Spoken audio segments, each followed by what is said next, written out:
এ সমান সমান 4, বি সমান সমান 5, সি সমান সমান 7 হলে 156কে এ বি সি দ্বারা প্রকাশ করো।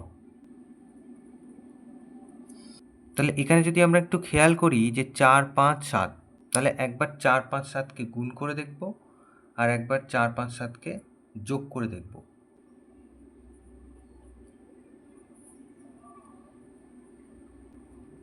চার পাঁচা 20 গুণ 7, তাহলে 140। এবার এগুলোকে একটু যোগ করে দেখি।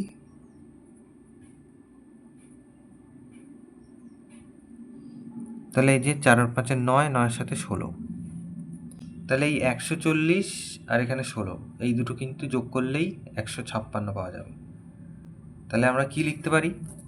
156কে যদি আমরা এবিসি দিয়ে প্রকাশ করি তাহলে লিখব এ গুণ বি গুণ সি, তার সাথে যোগ করব এ যোগ বি যোগ সি। তার মানে এই তিনটে গুণ করলে এবিসি প্লাস এ প্লাস বি প্লাস সি।